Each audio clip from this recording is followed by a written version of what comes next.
medicine is the combination of the computer technology, advanced medical instrumentation, radiation physics, and precision care to diagnose and treat the disease. Right now, we are living in the era of the precision medicine. What is precision medicine? Is an emerging approach for disease prevention and treatment that take into account people individual variation in genes, environment, and lifestyles. Basically, for the cancer therapy in right now, before the cancer has spread or metastasized to the other part of the body, the treatment is based on the surgery to remove the tumor and radiotherapy to deliver the radiation beam focused on the tumor. So this is the basic treatment for the early stage or before the cancer spread to the other part of the body. After the cancer has spread to the other part of the body, the treatment is based on the chemotherapy to kill rapidly proliferating cells and target biologic therapy in terms of the hormonal to inhibit signaling pathway that tumor cells are addicted to, and immunotherapy to overcome the immune tolerance to the cancer. In this of the concept, like to treat the whole system of the body to treat the cancer. So this is the same concept with the radiopharmaceutical therapy to kill the targeted cell by localized radiation delivery. In terms of the radiopharmaceutical therapy or radionuclide therapy, it's quite different from the external beam therapy. For the external beam therapy, it requires the knowledge of the tumor location, whereas radionuclide therapy or radiopharmaceutical therapy require the knowledge of the tumor biology. For the concept, the agent will distribute throughout the body after the patient receives the radionuclide therapy, and then bind to the target cell and clear from non-target cell. And prolonged exposure to target cell give a larger radiation dose to the target cell than to the normal cell, as you can see from this slides. What is the meaning of the theranostic? This is the modern nuclear medicine or advanced nuclear medicine right now. Theranostic is the combination between therapy and diagnosis, right? So that's why we call theranostic. We treat and diagnose by using the same radiopharmaceutical. This is the state-of-art treatment in modern nuclear medicine.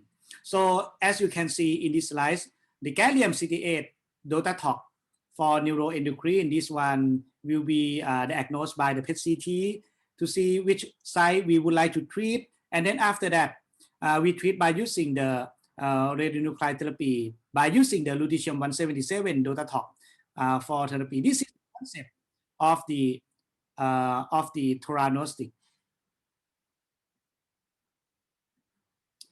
For the theranostic, again, for the concept, we know what site will we treat based on the diagnostic scan by using the PET-CT, by use the radiopharmaceutical that emit positron or gamma emitter, such as the fluorine-18 or gallium-68. And then we confirm that the site or that we would like to treat is correct. This is the post-therapy scan. We have to do the imaging again. This is the mandatory concept from the IAEA. Even though we use the radiopharmaceutical for the therapy, we have to confirm by the imaging again to demonstrate achievable tumor dose. We have to use the radionuclide that emit the alpha or beta emitter, such as radium-223 or lutetium-177 that I mentioned previously, or actinium-225 for imaging and therapy. So we use the PET-CT for the diagnosis, and we do like the planar imaging or the SPECT after the treatment or during the treatment.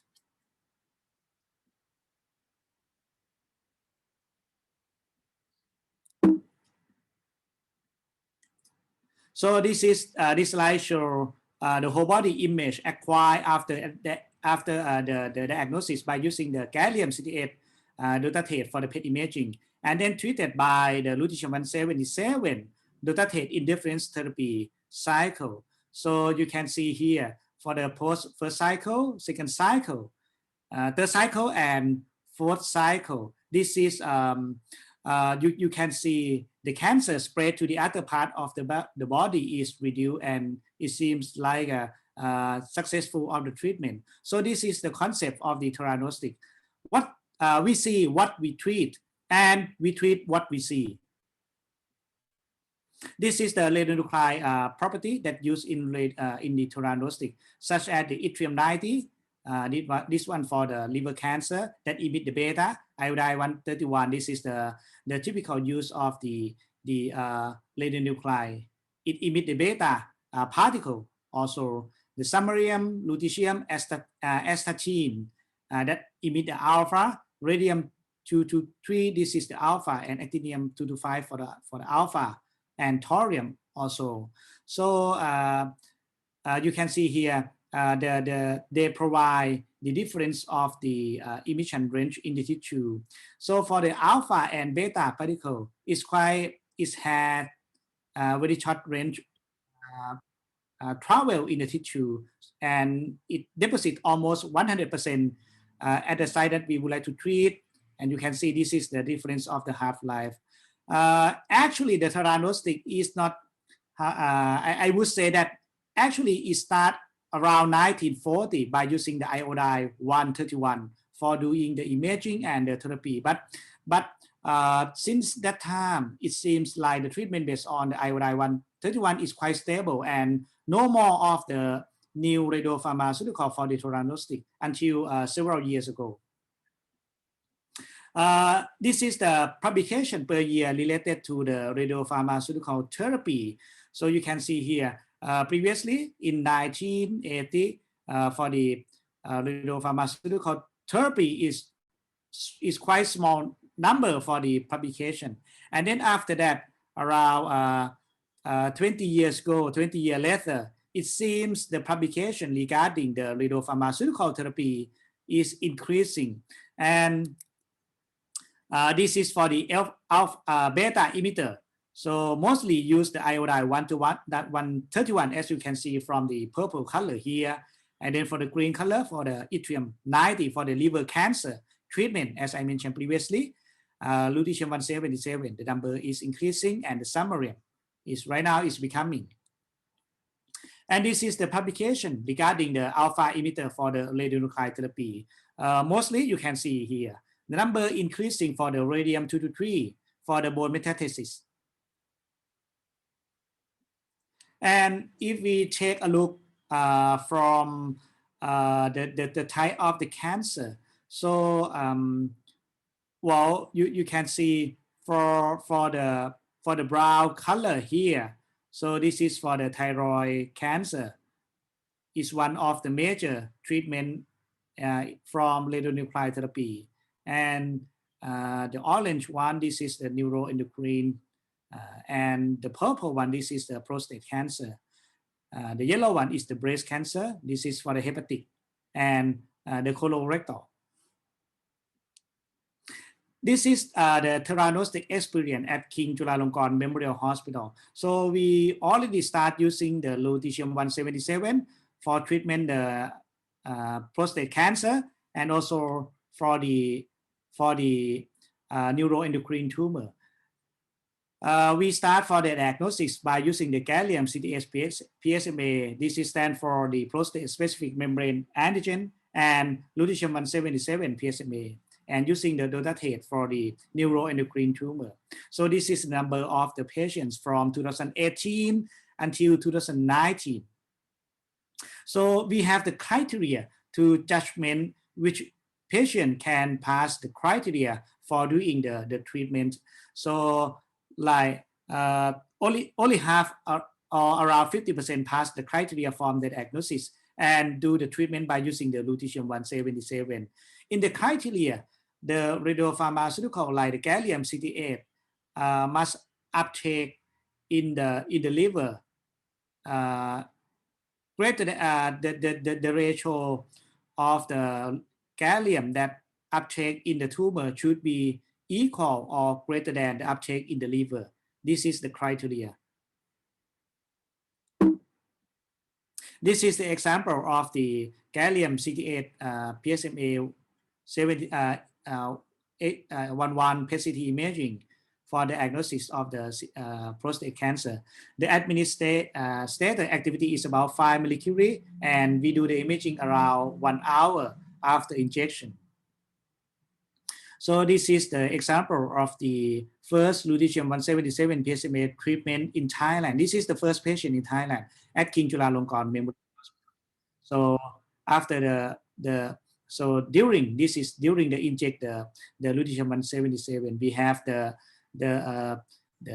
nuclear medicine physician inject the activity, and we have the nurses team to take care of the patient as well. And then we do the imaging to confirm that the site that we would like to treat is correct.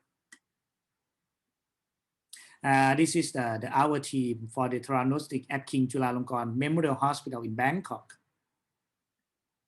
Okay, and well, for the labeling process, so as we have the radio pharmacist, he very good radio pharmacist, so that's why we do the lutetium-177 labeling in the hot lab manually by ourselves, and we have to do the quality control to ensure that 177 can labeling the pharmaceutical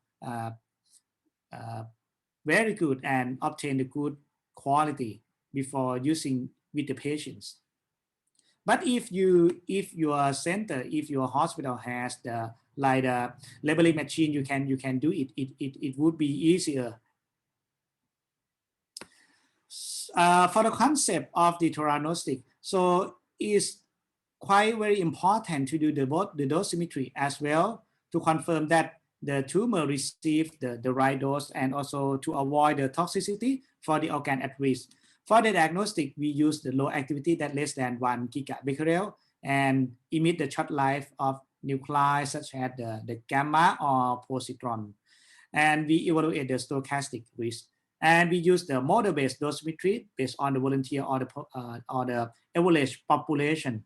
And you have to do the optimized image quality to minimize the radiation-associated risk. For the radiotherapy, well, basically use high activity that greater than 1 gigabecquerel with the long life nuclei that emit the alpha and beta emitter, and determine the deterministic damage and stochastic risk. And it's quite important to do the dosimetry that's specific in each of the patients. So that's why right now nuclear medicine we call like the personalized nuclear medicine for the when using the theranostic concept, and minimize and maximize the tumor absorbed dose and try to minimize the absorbed dose to the organ at risk. In order to determine the dosimetry to the target organ in nuclear medicine because we use the radiopharmaceutical and the radiation emit inside inside the body, so we cannot use the external dosimetry concept similar to the X-ray or the CT or fluoroscopy as the diagnostic radiology. So in nuclear medicine, we use the MERT concept. The MERT stands for the Medical Internal Radiation Dose that provided by the Society of Nuclear Medicine and Molecular Imaging.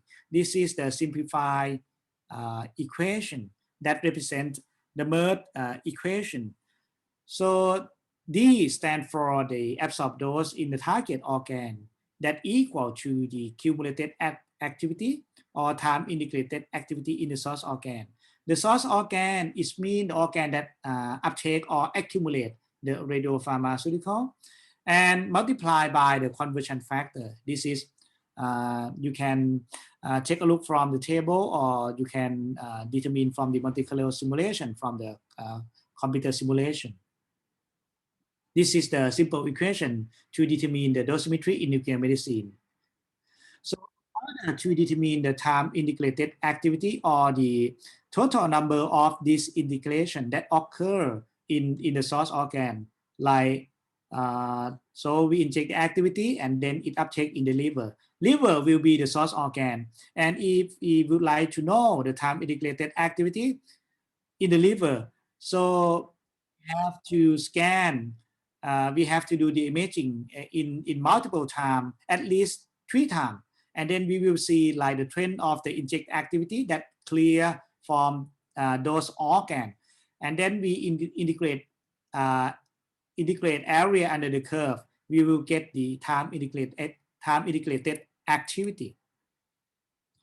So this is the concept of the time integrated activity that based on individual biokinetic and individual bio distribution. So that's why we have to calculate these parameters in each of the patient individual. When we divide the time integrated activity with the injected activity, we will obtain the resident time in each of the source organ. At King Chulalongkorn Memorial Hospital, for the theranostic, we do the dosimetry and do the imaging. Again, this is the example of the peptide receptor radionuclide therapy, or PRRT. So we have to do, so we do the planar imaging around 5 times at 5 minutes, 4 hours, 24, 48, and 120 hours after injection for doing the dosimetry. For the lutetium-177, the maximum of the beta emitter energy is 490 kV, and it emits about, for this energy, about 78%. For the gamma, about 6% for 113 kV, and 11% for 208 kV. So that's why we can do the imaging. And you have to use like the medium energy collimator when you need to do the imaging of the lutetium-177 dotatate, and should be careful about the external and internal exposure and the contamination. And that's why we need to evaluate the dosimetry for the theranostic when we do the treatment process. Like in the lutetium-177, kidney is one of the organ at risk. We need to evaluate the nephrotoxicity as well.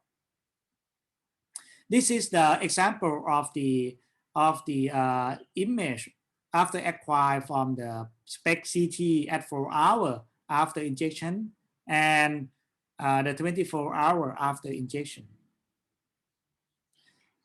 As I mentioned previously about the time integrated activity, this could represent the biokinetic in the source organ in each patient. You can see here, this is the time activity curve in the several source organ, in the kidney, in the green line here, in the liver, in the spleen, and in the bladder. So, and then when you integrate when you integrate the area under the curve, you obtain the time integrated activity.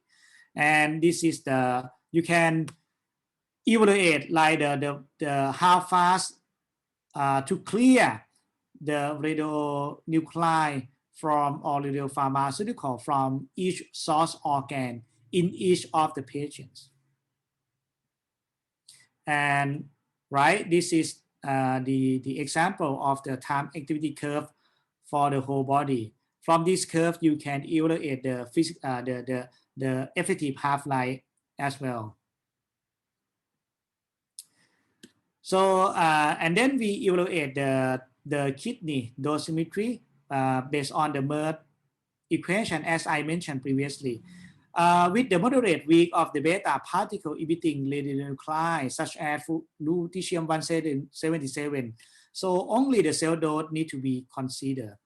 So we can evaluate the dosimetry in the kidney by using the cell dose only. For the dose limit for the kidney, only 20. For the dose limit for the kidney is about 23 gray. And you can take a look from the publication about the S value. So it depends on the gender of the patient. So for the S value for the male kidney, they provide the S value for the male kidney and for the female kidney. So this parameter you can take a look from the publication or from the paper. Well, this is the result of the time integrated activity coefficient or the residence time in our patient at King Chulalongkorn Memorial Hospital. So for the critical organs such as the kidney, the absorbed dose is about 2.82 gray. So it's about 0.4 gray per gigabecquerel. It's still below the dose limit at 23 gray. So in one patient, usually we treat about 4 to 6 cycles per each patient. And the interval time for each cycle about 6 to 8 weeks. So if we treat the 4 to 6 treatment cycle, the patient kidney will receive the dose about 11 to 16 gray.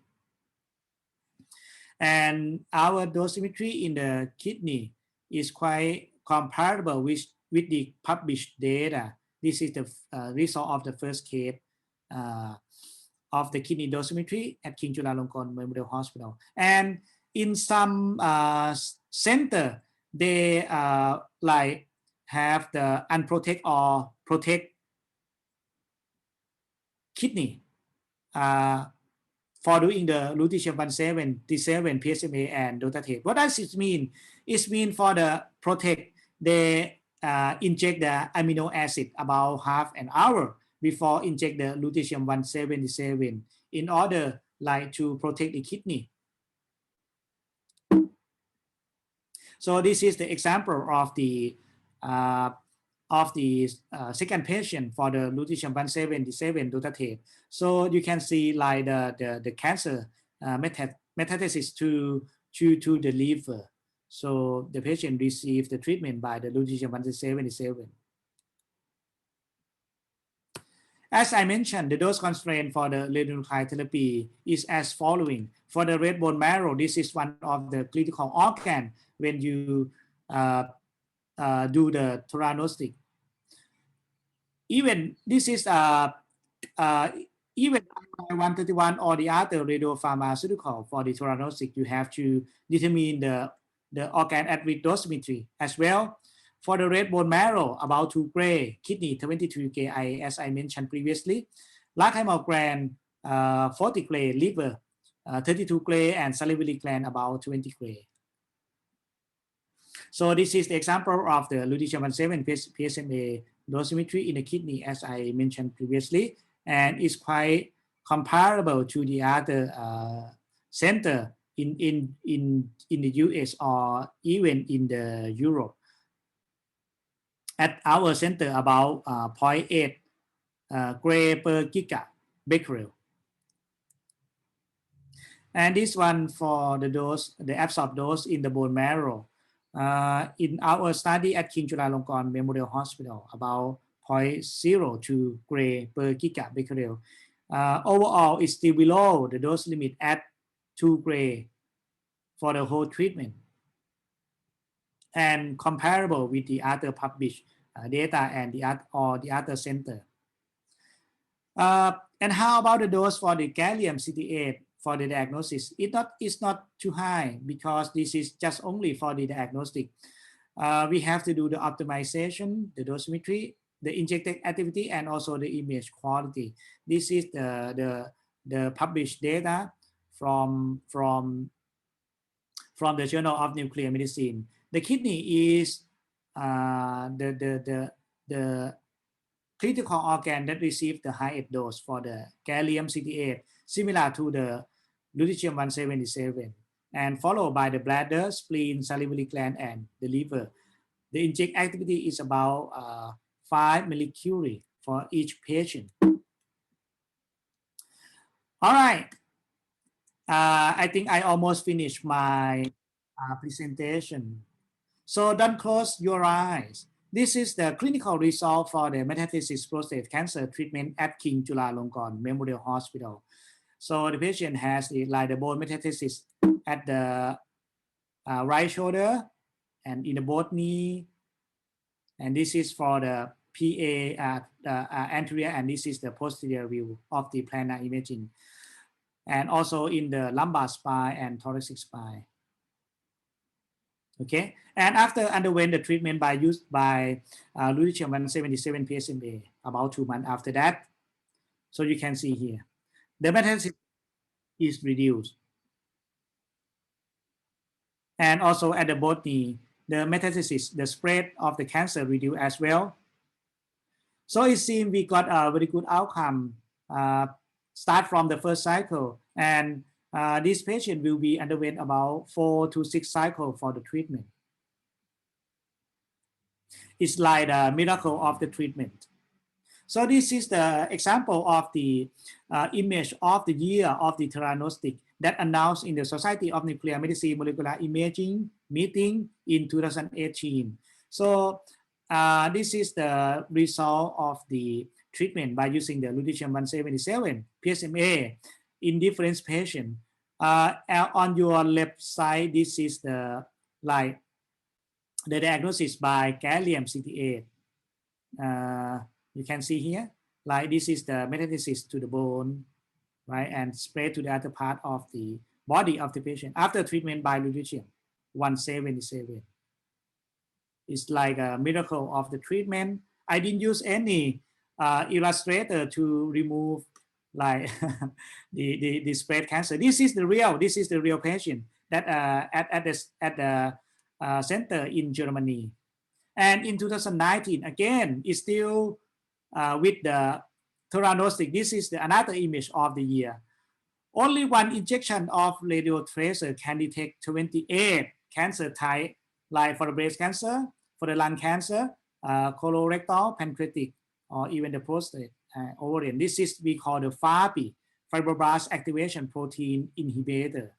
This is for the gallium-68, for the PET-CT, and this group they try to develop like the FAPI and label with the treatment for the theranostic. This is another big step for the theranostic. In summary, theranostic involves radionuclide pair for the immediately tied to radiopharmaceutical therapy. We see and then we treat. So easy, this is the concept. And may be used for the dosimetry, matching half-life with kinetic or of radiopharmaceutical is critical. Imaging will be very different because we will have the new therapeutic agent in the future soon and expand scope of the radionuclide. And alpha emitter is ascendant due to high LET particle and deliver directly to the cancer cell. So we are going to an exciting future of the modern nuclear medicine, as nuclear medicine will continue to be a field at the forefront of modern clinical medicine and technological development, as the development of the cancer detecting and cancer killing agent, advancement of fusion imaging. We have the PET-CT based on the digital detector. We have the PET-MRI, something like that. Development of the new radiopharmaceutical for diagnosis and therapy. This is the concept of the theranostic. All right. Previously, nuclear medicine used to be the unclear medicine, right? Most of some of the people blame the nuclear medicine like that. But right now, we are going to the modern nuclear medicine, right? In the era of the theranostic, in the era of the personalized nuclear medicine. That's all of my presentation. Thank you very much. Thank you, Mr. Kittiwat, for a great presentation and a lot of information you have introduction to us. Yes. Okay, now I need you to, we move to the next presenter.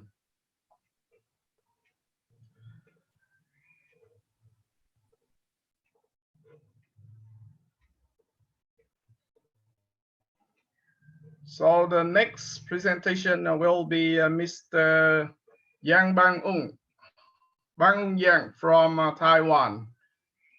He is served as Chief Radiological Technologist from National PET Cyclotron Center and at Department of Nuclear Medicine in Taipei Veteran General Hospital. And he is also served as an assistant professor at Department of Biomedical Imaging and Radiological Science at National Yang Ming University from Taiwan. Okay, Mr. Yang, I give you the screen. Now you can start your presentation.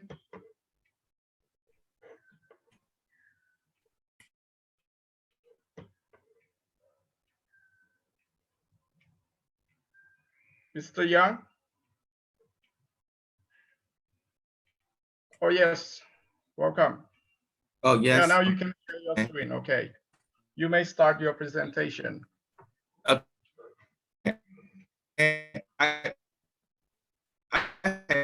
send my video, right?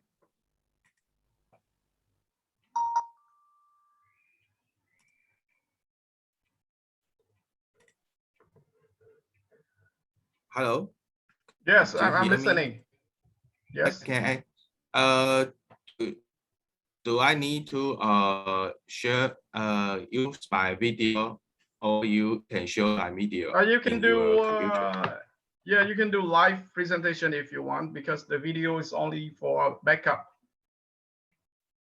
Okay. Is it okay? Okay. Okay. Wait. I just seeing you will take my video. So let me find it. Okay. Wait a moment. Okay, we give you some. So if, once again, I repeat that if you have any question or any feedback, any comments to a specific speaker, you can PM, message them in private. And after all three presenters presented, we will have a live Q&A session.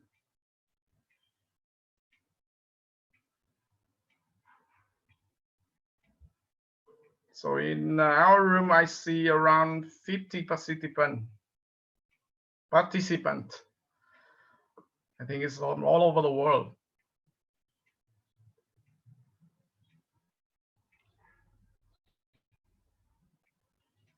All right. We come back with Dr. Yang, Mr. Yang. His topic will be artificial intelligence in nuclear medicine. Okay, you can start now with Mr. Yang. We can share, we can see your screen now.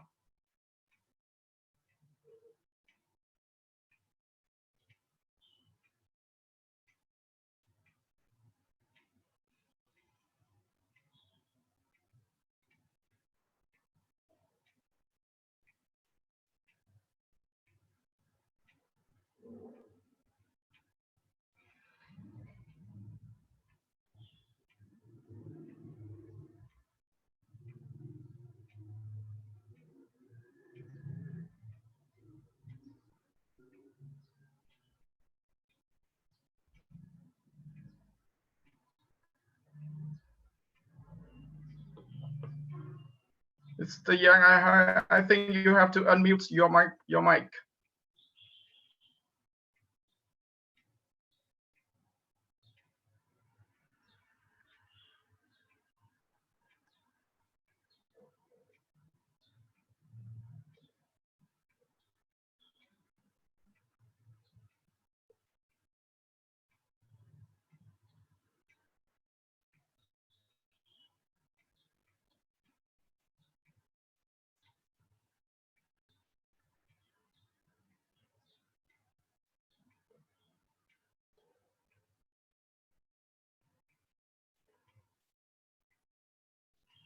Okay. Any technical support in this issue? We just saw the video, but we can't hear anything from Mr. Yang's side.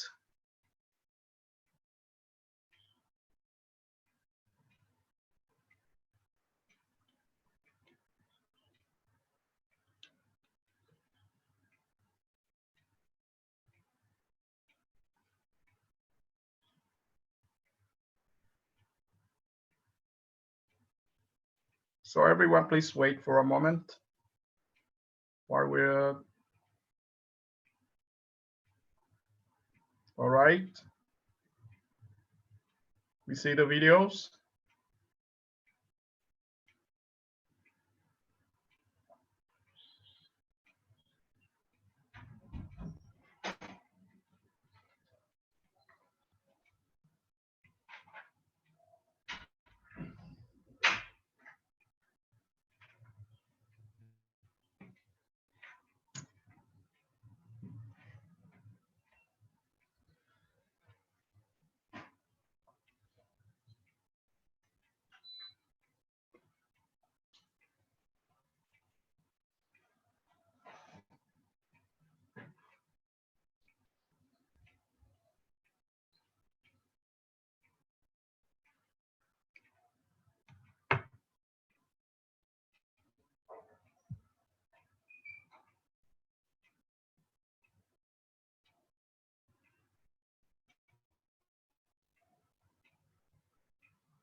I think if there's no improvement of this issue, we will have to move to the next presentation.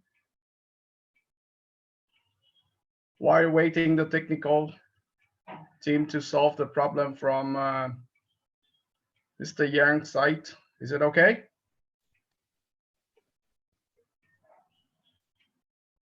Yes, that's a suggestion. So I think I'm gonna move to my presentation. Or I think I have to move to my presentation.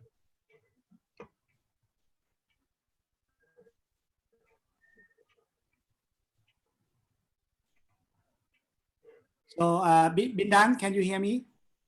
Yes, yes. Okay, I will move to my presentation now. That would be better. Yeah, to save the time. Yes. Yes, thank you. Okay.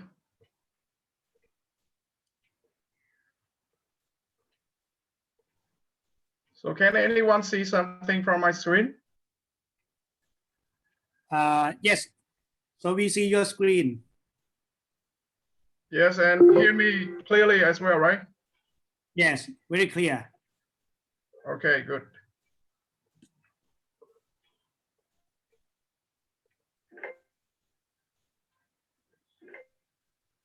All right.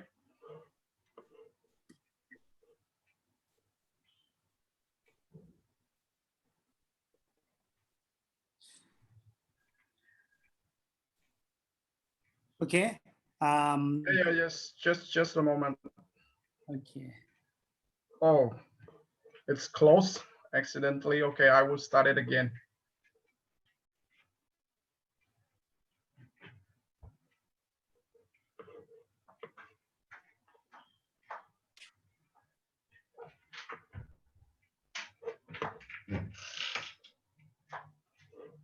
Okay, good morning, everyone. My name is Bin Andan. Now I am serving as a Vice Chief Technologist at Department of Nuclear Medicine at Charai Hospital, Ho Chi Minh City in Vietnam. Today I'm going to show you some slides a presentation about an outline of current status of nuclear medicine technologies in Vietnam. Because we are walking into the era of industrial 4.0, the AI, big data, something, but now, right now in Vietnam, I have to tell you that we are still quite far away from that. But let's consider that this is only an introduction about nuclear medicine in Vietnam. So thank you again for the organization and everyone to join me in this presentation. Now I will start my presenter. Okay, this is Vietnam location in Southeast Asia region. The country divided into 5 municipalities and 58 provinces. Our population is around 96 million. In the surface area is around 330,000 kilometers.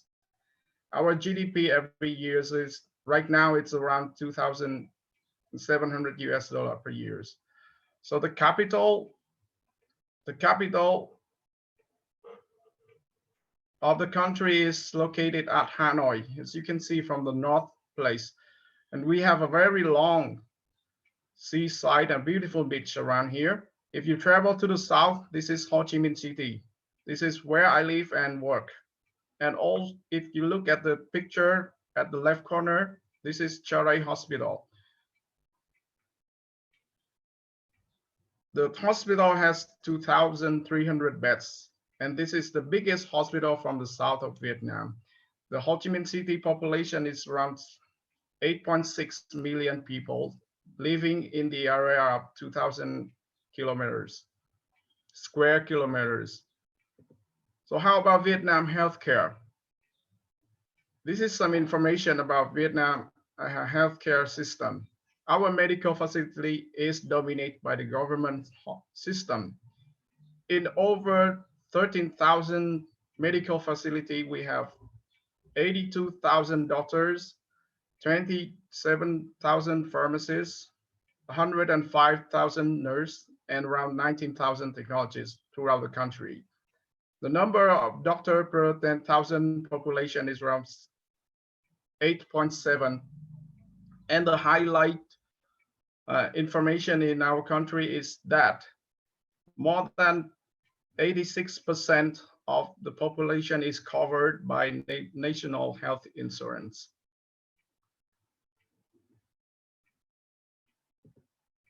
So this is a box pie chart that reflects the reason why people in Vietnam die.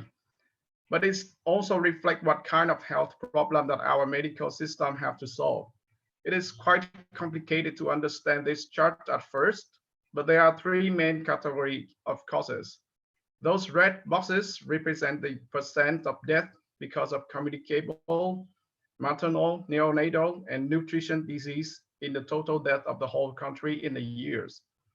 Those blue boxes represent the percent of death because of non-communicable disease, and the green box show the percentage of death because of injuries.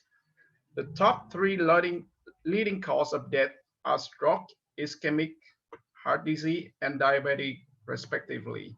And the 4th position is COPD, following by the 5th position is from lung cancer. And unfortunately, there are still a lot of life lost because of road injury. Now, if you take a look at the yellow rectangle, this is the area of death by cancer. The leading cause of death by cancer are lung cancer, followed by colorectal cancer, then breast cancer and stomach cancer.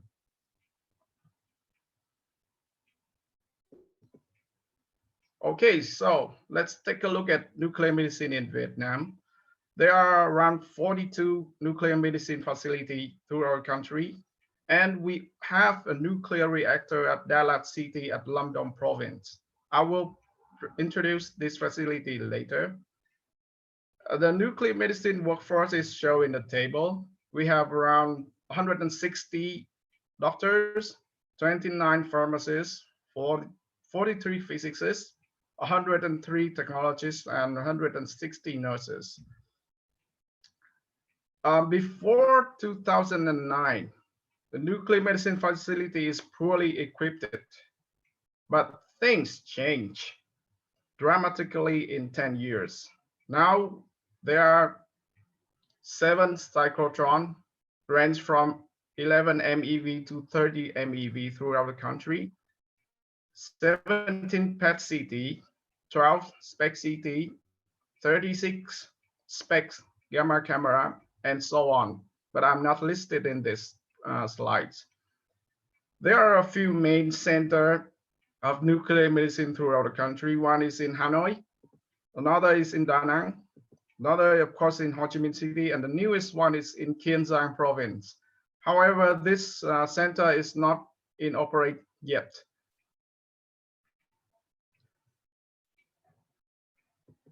So we got all of the upgrade and new installation of equipment because of the national strategy of application of nuclear power for peaceful purpose. A lot of cooperation project investment from the government and international support to nuclear medicine, agriculture, water treatment, construction, and mining industry. So the previous slides was an outline of nuclear medicine facility and major equipment that we have. This slide shows radio tracer that available now in nuclear medicine in Vietnam. Well, the list is not long, as you can see in the tables. Most of the isotope and labeling kits were imported, except iodine-131. We got part of it from nuclear reactor from Dalat. About PET tracer, nitrogen-13 and carbon-11 are available in production, but rarely indicated to use on patient. So the F18FDG is the only popular tracer for PET right now. In Charai Hospital, we are working hard to get the license for gallium-68 and its related peptide to launch into clinical practice. So you see, there's another information that the Ministry of Health have a category of radiopharmaceutical in clinical practice. There are around 59 items in the list, but in clinical, we only have around 15 to 20 that's available in here. Okay, with those available tracer, there are popular nuclear medicine procedure in Vietnam. Of course, the top 3 are bone scan, renal scan, and thyroid study. These studies can perform at any nuclear medicine facility. However, only a few nuclear medicine facilities which belong to oncology department or oncology hospital that conduct lymphoscintigraphy, parathyroid scan, and at central level hospital and independent nuclear medicine department, such as Military Hospital 108 or Charai Hospital, we can conduct gastric emptying, cardiac, lung perfusion, and brain perfusion. It is no surprise that F18FDG was carried out for the most of the time at a PET center. There are only 2 nuclear medicine facilities that conduct radioimmunoassay, even though the tests have a high sensitive and high specificity to detect hormone level and tumor indicator, but the clinical doctor prefer biochemistry tests, such as using ELISA, because their methodology is faster and more simple than radioimmunoassay method. A popular patient come to nuclear medicine for therapeutic purpose are those who suffer from thyroid disorders such as thyroid cancer and hyperthyroidism. For selective internal radiation therapy using yttrium-90 microsphere, we only treated a few hundred patients who got liver cancer so far. And the same to pain palliative treatment by samarium 153 EDTMB. All right, so this is the simple chart, shows how to become a nuclear medicine technologist in Vietnam. Most of the applicants took a course of medical imaging technology at a medical school or university. Then after graduated, As a radiological technologist, they applied for a position in nuclear medicine department. And here, after the quick radiation safety course, a quick instruction on how to administer radio tracer, how to operate a nuclear medicine system, machine to acquire and process data, and how to perform labeling, they can become a nuclear medicine technologists. And of course, this is varies at different facility because so beside you can see that there are some applicants have nurse background. They spend the same training and also work at a nuclear medicine technologist. This only happened in the early 70s and 90s of the decade ago, because it was hard to find an applicant to work at nuclear medicine facility. Since 2000s, nuclear medicine facility only accept applicants who have medical imaging technology background because their education program include diagnostic imaging, radiation therapy, and nuclear medicine. Since the 2000s, the demand of personnel in nuclear medicine is rising because the introduction of hybrid systems such as SPECT-CT and PET-CT, and the number of nuclear medicine facilities also rising up. But the number of applicants for nuclear medicine is very low because there's a famous phenomenon that people are afraid of radiation. We call it, in here we call it radiation phobia. They're afraid of working with open source. Yes, it can describe that as a simple way, like you cannot hide behind the wall to press the button as acquiring X-ray or CT image when working at the nuclear medicine department.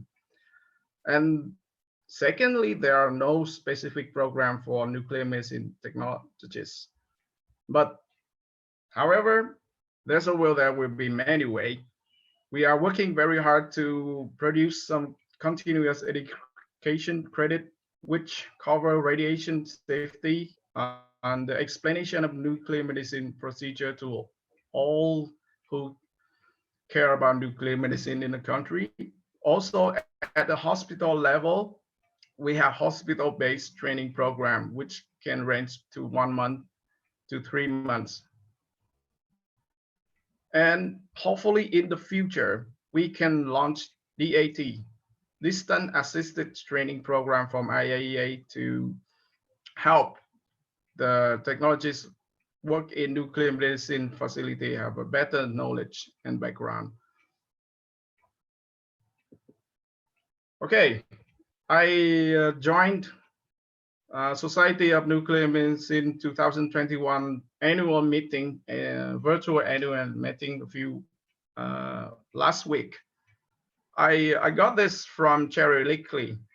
This is a grind. They call it the grind in US of nuclear medicine technologies. This is a grind in US, but I think it will be a gift in Vietnam because we're still far from this. Okay, we will check the list of the workflow of a nuclear medicine technologist. For the QC part, usually in here we will have a physicist to do this. Also the same to the troubleshoot, QC artifact and equipment errors. We haven't got the delivery system, radioactive package delivery system in here, so we will skip this. But at some nuclear medicine department, there will be pharmacists in charge of radio labeling and dose dispensing. But if we don't have that, then the technologists have to do that. And the rest of it is a basic task. Everybody have to do that in daily routine. All right. I also found a very interesting paper. This is a study to evaluate the radiation exposure to family caregiver from popular nuclear medicine procedure. This is from Korea. Well, they included more than 200 caregiver of patients who underwent bone scan, FDG, F18 FDG PET scan, iodine 123 scan, and the MSA scan, and also therapeutic procedure after iodine 131 therapy. The participants have to wear a personal dosimeter at least 24 hours for technetium 99 and F18 agent, 52 hours to iodine 123 agent, and 7 days to if they have to take care of patient who underwent iodine 131 agent. I found this very interesting because the caregiver also means that the caregiver get the radiation exposure from the patient. This is also happened where to nuclear medicine technologies as well. But if you look at the table, the radiation exposed from the patient is quite low. The highest we get is from bone scan. It's less, the maximum case is less than 0.5 millisievert. And surprisingly, for iodine 131 therapy, it's even lower. And if you look at the bar chart below, you will see 30% of the patient who exposed less than 0.1 millisievert in diagnostic procedure. And from the therapeutic procedure, more than 70% will expose less than 0.1 millisieverts. So this is what we deal with when we are working with open source. The patients are open source, and what we get from the patient is quite low, actually. So this is what I got. This is what we will get, what we will be exposed radiation from natural background. So if you even travel by air, if you can even get exposed from food and drinks and from cosmic rays. That means when you sit at a place and when you don't do anything, you still exposed to radiation. So people will ask that because we working in nuclear medicine facility, we were exposed to more patients, something like that. But if you keep in mind that you keep a good distance, you give a good plan as a timing, and you have a good shielding, you will be safe. And the effective dose for annual dose limit for radiation worker is around 20 in most of the country. I have been working in nuclear medicine department since 2008, and my personal dosimeter record is never reached like 15 millisieverts in a year. So again, to all the nuclear medicine technologists, you will be safe if you keep the distance, shield, and time. All right. So as I promised, I will have a quick introduction about Dalat Nuclear Medicine Research Institute, which is the nuclear reactor we have in Vietnam. This is a small power nuclear reactor, around 500 kilowatt, and it provides around 30% of the demanding of isotope and cold kit in the whole country. The interesting of this facility, this nuclear reactor, is that it was built by the US design, but it's used the Russia power. It was first built in 1961 using the Triga Mark II design. But after the war, after 1975, the US government removed and transport all the fuel rod back to US. The facility then in 1979, the Russia come and start to install new fuel rod. So I think this is the only one in the world that have US design but running Russia power fuel rod. Okay, the nuclear medicine in Vietnam is still developing, and we cannot get any better if we don't have international cooperation from other country and international organization. So in this section, I will highlight only a few that I know, only organization and country that I know. So the first one is IAEA.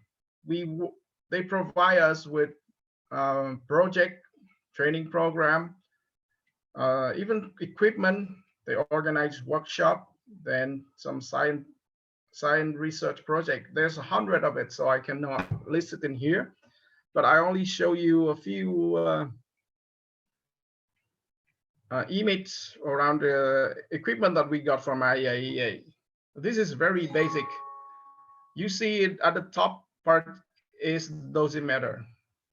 From the very first day of Vietnam, we got this from IAEA. The second one is a gamma counter, working in radio immunoassay. And this is tool, I don't know what it is.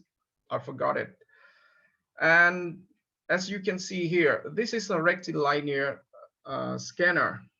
I don't know if anyone know about this, but if you come to Charai Hospital, visit nuclear medicine department, you will see one that is still running well, and it still can acquire the image. It's a bit tricky, but it's still working. And this is GE Starcom 3000, which we also got from IAEA in the 90s. And recently we received a safe flow for labeling, also from IAEA in 2006.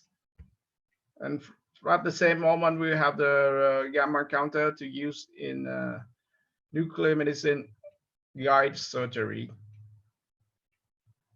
So we get a lot from IAEA.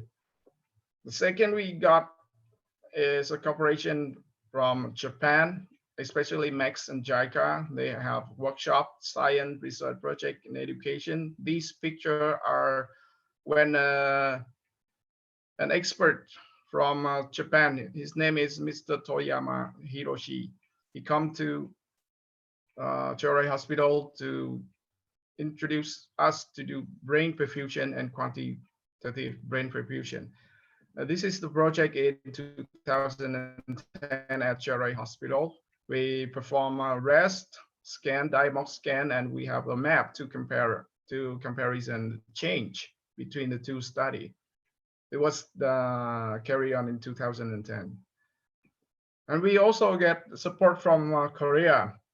They give a huge investment in the Central Regional Center for Nuclear Medicine and Radiotherapy at Da Nang Provincial Hospital. They provide us with a radiation therapy machine, a SPECT-CT machine, and even a 13 MeV cyclotron, which is still operate now.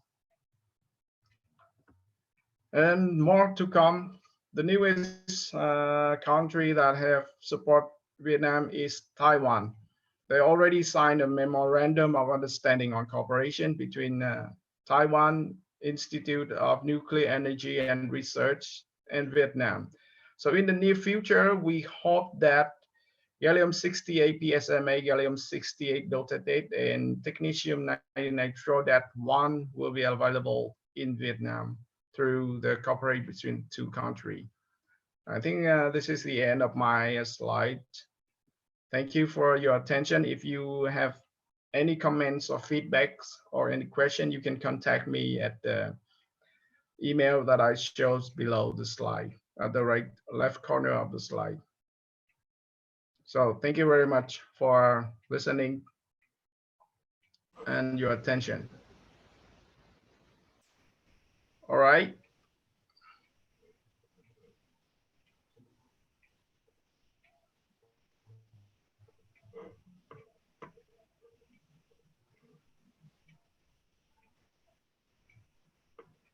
So can we get back to all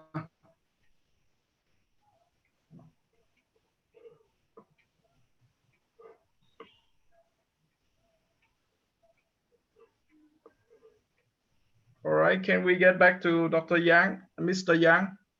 Okay.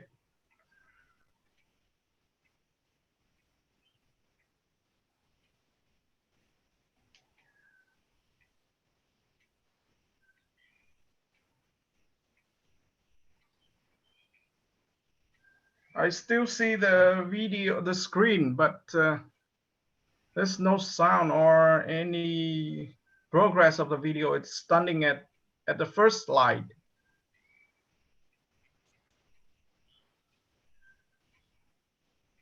So technical team.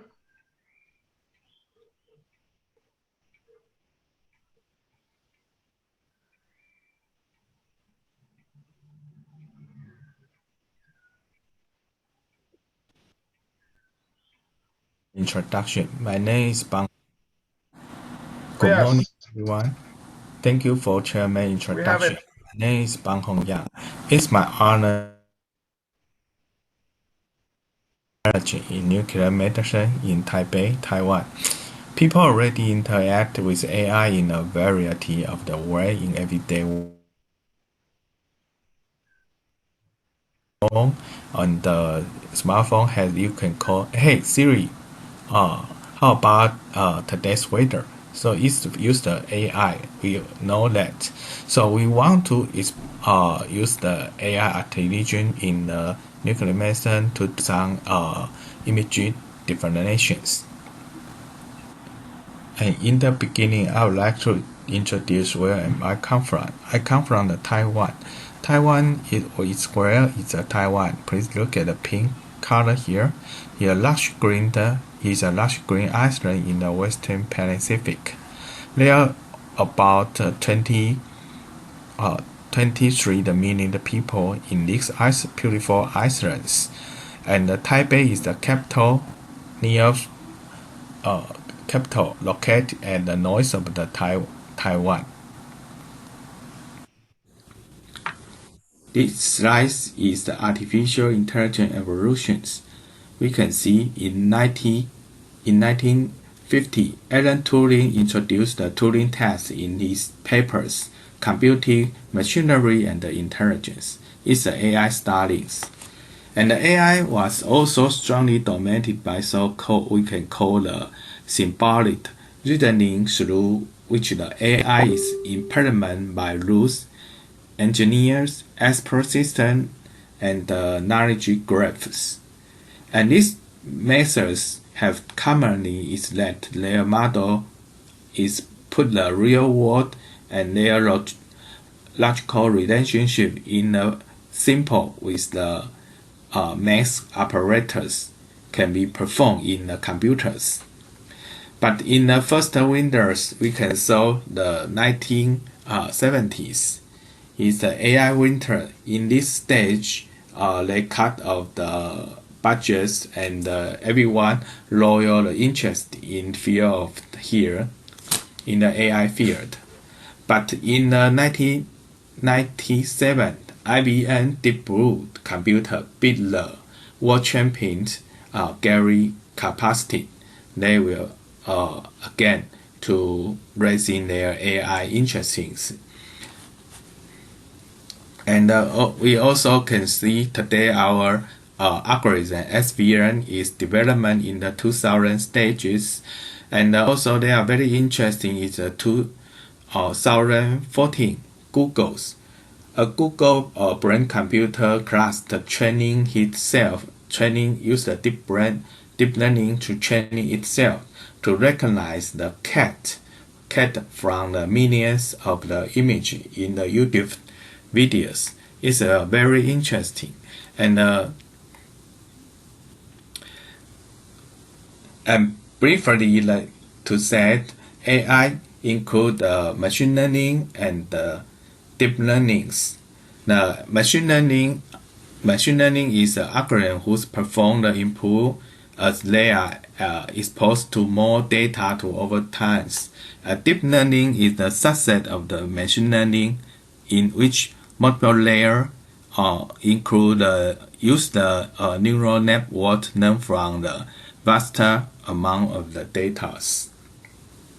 A traditional machine learning structure is a data input and we data input and the future extraction, and we choose the models and then we can get the answers. And this model there are many other models such as the supervised learning model, unsupervised learning model, semi-supervised learning model, or reinforcement learning model. And also is different is the deep learning model. Deep learning model include the neural network, and we can say he's like the subset of the machine learning, which the multiple layer neural network learn from the vast amounts of data set. So deep learning we need many data set to training computers, and can be the artificial intelligence. This paper of my research is to use SVR model is a traditional machine learning models. As we know why I want to choose this, because the Alzheimer's disease is the most common type of dementias, and its early diagnosis has become a very important issue. Machine learning provides a systematic and objective approach in classification, because the nuclear medicine is specific and is functional. So maybe we can use this machine learning model to solve our image analysis problems. As we know, SVN is one of the machine learning based classification algorithm, and is able to retain the variable classifications accuracy even in the small sample size. So our aim is to investigate the feasibility of using dual PET biomarker. One is FDG, the other is carbon-11 PIV tracers. The original SVN algorithm was invented by Dr. Vladimir Group in 1963. In machine learning, SVN is a supervised learning model with associated learning algorithm used for classification. For example, you can see the figures give a set of the training example, each marked as belong to one or the other one, can divide two categories. Look at the figure. There has a clear gap. Clear gap could be narrow, or the quiet. An SVN training algorithm build a model that can assign a new example, like here, and this model can assign a new example to one category or the others. The separate categories are divided by a clear gap that is as wide as possible. And because FDG can reflect the glucose metabolism condition of the brain, the distribution of hypometabolism due to damage of the brain neural cells. FDG image can be used for AD disease evaluate of the diagnosis. And also we can know the carbon-11 PIP image is a beta-amino image, and this beta-amino protein could deposit in the brain with the AD patients compared to the normal. So the two biomarker, carbon-11 PIV and the fluorine 18 FDG, can provide complementary information. So we think we can use this machine learning based classification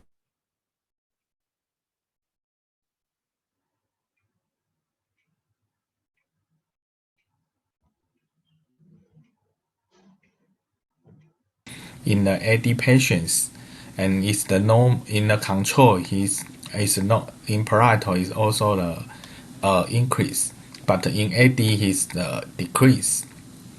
The ups and the others and the other the PIP image just offset to the FDG images. So because PIV is the beta amyloid deposit in the brain in the AD patient like this image, and in the normal control there had no amyloid deposits, so it's a very clear image, such like no uptake in the brain images. In our study, we do not use our hospital's image data set because we do not have the PIV image. So we use the internet-free normal data bank, which all data is from the ADMI database, which is established by the National Institute on Aging. The primary objective of the ADMI is to test for whether serial MRI PET, other biomarkers, and the clinical and the neuropsychological evaluation can be used in combination to measures for MCI and early AD disease cause. Confirmation of the sensitivity and the specificity of the biomarker for early PD progresses can help researchers and the clinical physicians in the development of the new treatment methods and monitor its efficiency, and can even reduce the time and the cost of the clinical trial. This database established purpose. The all total of the subjects is the 79 subjects scanned or acquired from the ADMI database. There are the 40 men and 9 female in these investigations. All subjects underwent and the FDG PET and the PIV PET and the T1 MRI acquisitions, divided into 3 categories. One is AD group, and the NCI group and the NC group. NCI means the mild cognitive impairments. AD means the Alzheimer's disease. NC means the normal control. In the next slides, we will mention that. And the subject receives 1 day the PET image protocol. Because carbon-11 is short half-life than fluorescence. First of the subject ingests carbon-11 PIV in the beginning, and the 19 minutes dynamic scan after injections. Then, waiting 10 minutes later, inject FDG and 30 minutes scan starts at 30 minutes post-injections. All the correction and the reconstruction were done. Use the mask provided by the manufacturers. And this slide shows the flowchart of the image processing procedures. We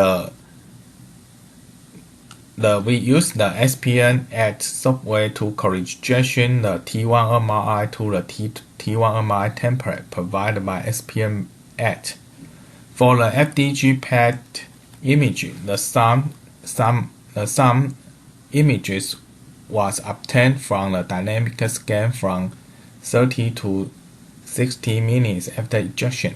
PIV PET sum the images was obtained from the dynamic scan from 50 to 70 minutes after injection. Then, all subjects' PET images were corrected to their corresponding correlation MRI image, so that the two share the same spatial normalization coordinate. Montreal Neurological Institute space will be matched in the images. For the VOI modules provided by SPN ad software to perform the image segmentation on each spatial normalization T1 MRI image to generate probability map for the three regions. You can see the in the up is the gray matter, and the white matter and the cerebrospinal flow (CSF). Then we use the automatic labeling function provided by IBS SPM to generate three probability map and one segmentation parameter matrix in combination with the automatic anatomic labeling. Here is our match to the automatic anatomy labeling. We call it AAL. We can use the AL to do the future extractions.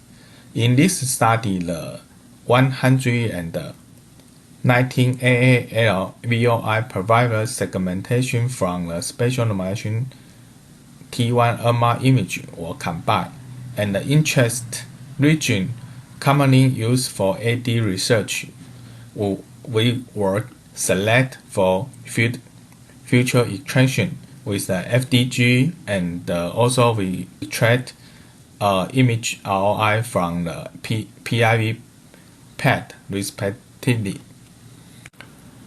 Here is the extraction. We use the common AD paper we mentioned in the target region, such like the whole brain cortex, brief the CTX, cortex, frontal, parietal, pecuniary, temporal, posterior, cingulate, occipital, anterior. This is mentioned in the AD patient with dysfunction area here. And here is some paper we mentioned. You need to update the reference region. One is the pons, the other is the cerebellar gray. And we use this order ROI to calculate the SUVR. The SUVR is calculated method is average of each VOI with the target region divided by the average of each VOI within. SUVR is the mean value of the target regions divided by mean value of the target reference regions, like the figure shows us. This is VOI atlas. We match the here cerebral, whole brain, cerebellum, and cortex, such and so on in here. This is VOI atlas. We adapt the reference region. One is pons and cerebellar gray regions in here. And here is a K-fold cross-validation and SVN accuracy in here. This is our paper methods. SVN is commonly used to perform the data classification. It considers all data points as n-dimensional vectors and divides the data into categories by finding the most appropriate n1 dimension hyperplane. This hyperplane has greatest distance from both margin of the two classification of the data. Since SVN shows the favorable data classification result in case where number of the training samples are small. Currently, it is also commonly used in the clinical dementia study. So why we want to choose SVN model, because he can use in a small sample size.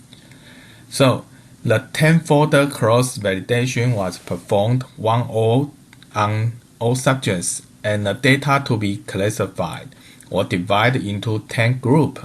In here, 10 groups, and and in the 10 group, and we will use the 9 group will use SVN training data set, and remind 1 group was used for testing sample set. This procedure was repeated 10 times, and 10-fold cross-validation was considered to be complete when each group data has been used for testing sample set for 1 time. We also want, in order to obtain more accurate and consistent results. So the study performed, we use the study performed 50 times of the 10-fold cross validations, and calculate the accuracy, sensitivity, and the specificity means for each of the regions under different disease group classifications. In this study, SVN was used in the classification of the different disease group. For example, is AD vs normal control, and MCI vs normal control, because it's suitable for limit subjects. The figure shows the different SUVR divided from different reference regions. In the left, you can see these FDG images, and his reference tissue is the cerebellum, and this is PIP image, and he's used the cerebellum. So this AD image, just they are upset images.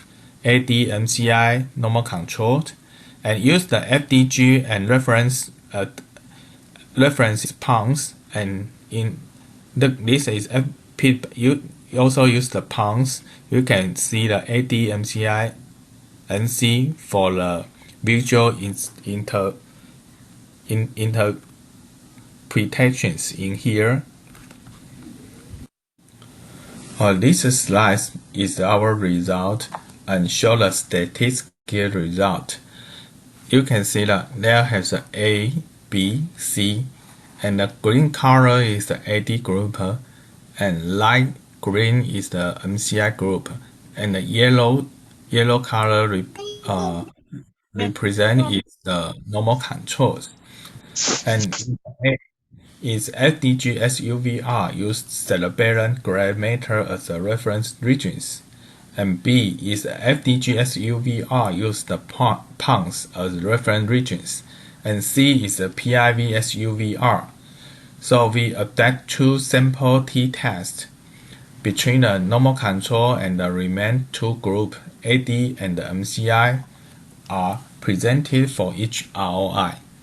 In the AD group, you can see the green color. There was a significant difference in FDG SUVR. Reference is cerebellum gray matter.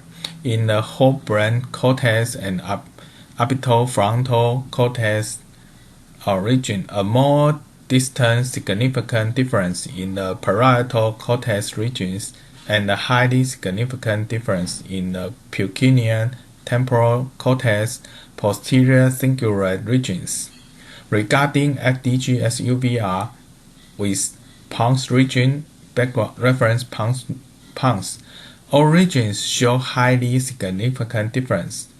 In PIV SUVR show a highly significant difference in the whole brain cortex, frontal cortex, precunious temporal cortex, and the posterior cingulate regions, with a lower significant difference in the parietal cortex regions.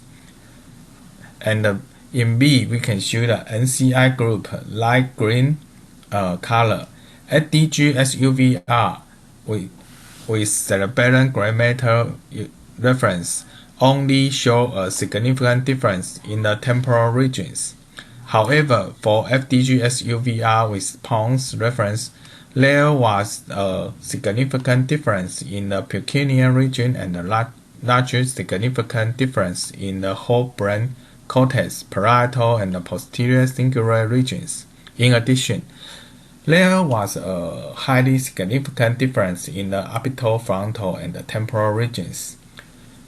And next, regarding the PIV SUVR, you can see the yellow color. There was significant difference in the orbital, frontal, precuneal, and the posterior cingulate regions, and larger significant difference in the whole brain cortex, parietal, and temporal region, but no region show a highly significant difference. In this table show there are three kinds of the statistical value. A is accuracy mean, B is sensitivity mean, and C is the specific mean in here. And all we use the characterization of from the FDG and the PIV PET image biomarkers using SVN training data set result. And in this table we can show the temporal lobe is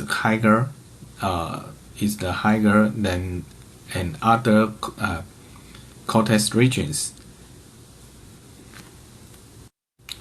So the first and the most convenient diagnostic method is visual inspections, which involve evaluated disease survey through the direct observation of the amount of the amyloid protein deposit in the brain.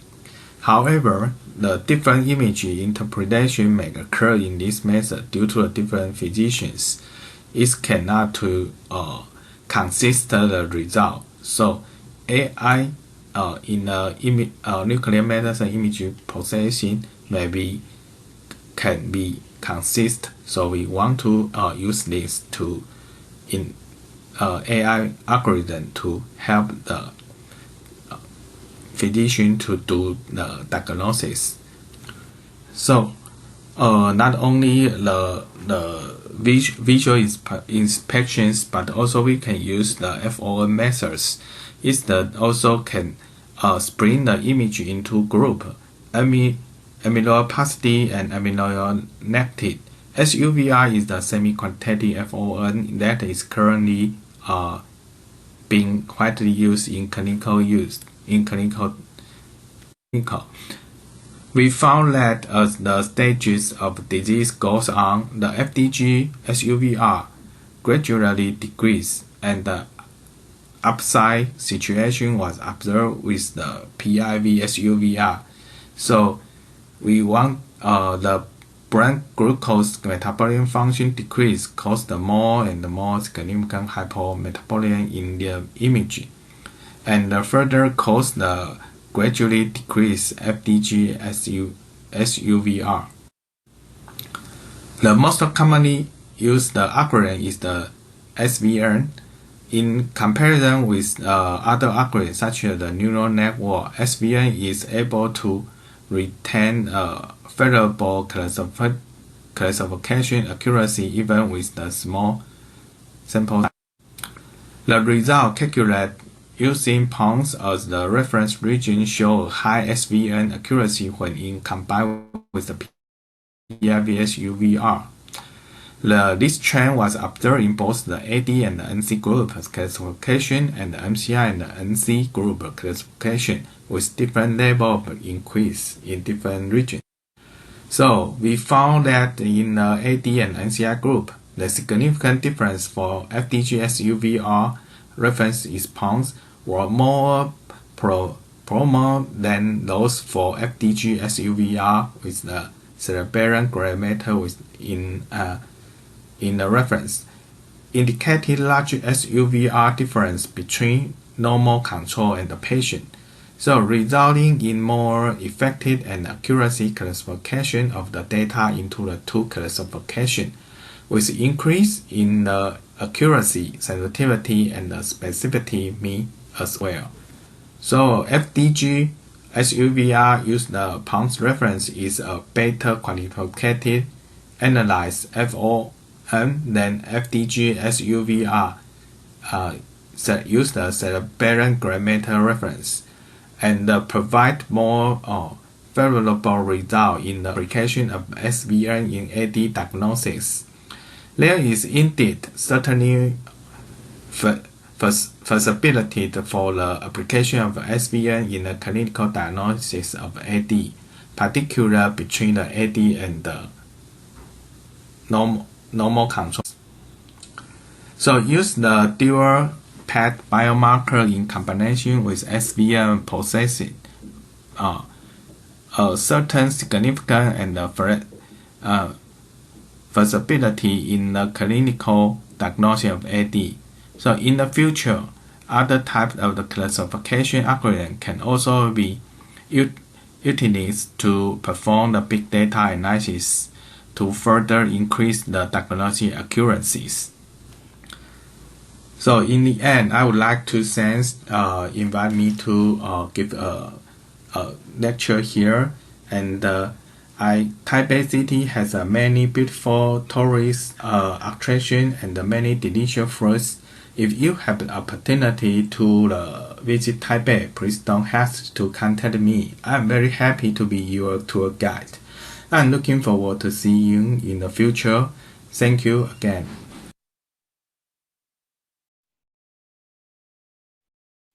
Well, thank you, Mr. Yang, for an amazing presentation. This is quite complicated to understand, but at least you show us what AI is capable of. So I think now the room is open for live discussion and also question and answer. So we will start taking questions from now. Is there anyone, if you want to speak, make comments, you can unmute yourself.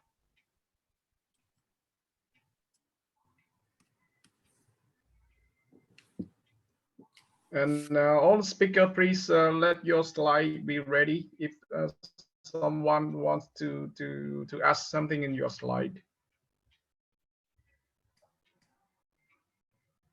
Okay.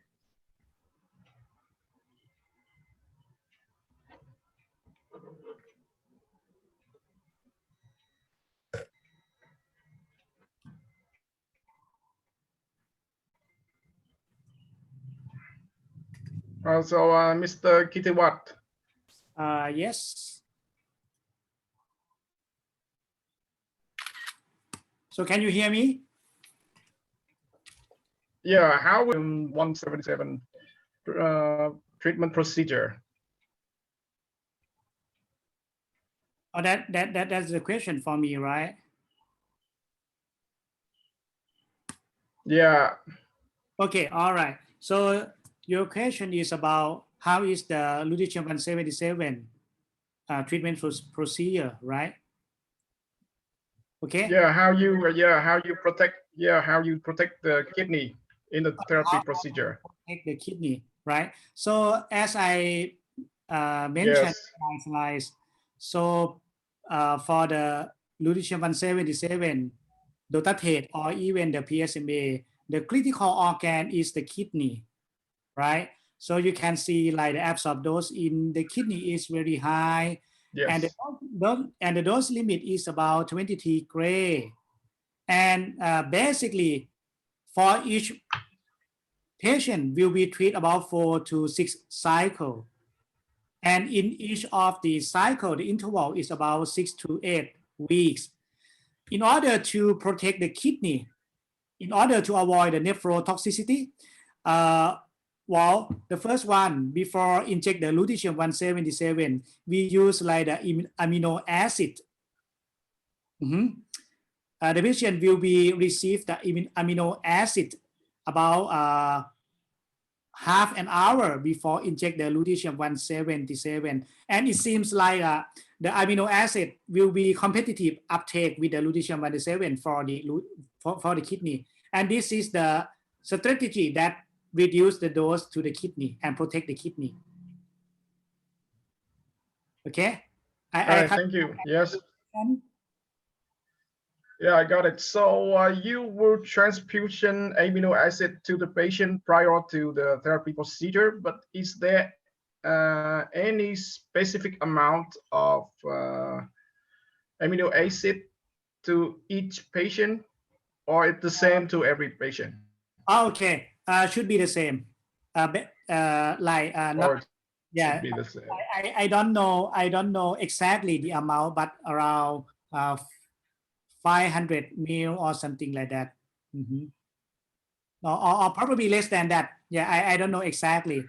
Yeah, this is a part of like of the uh, radio pharmacist say, so he prepare for that. But you can ask the nuclear medicine physician or the pharmacist, right, about the amount of the amino acid to inject to the patients. Yes. All right, thank you.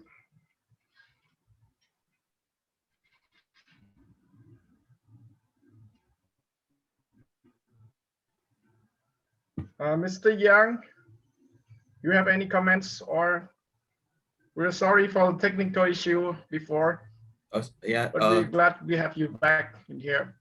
Yeah. Yeah. It's a wonderful meeting. I very enjoy that. Yeah.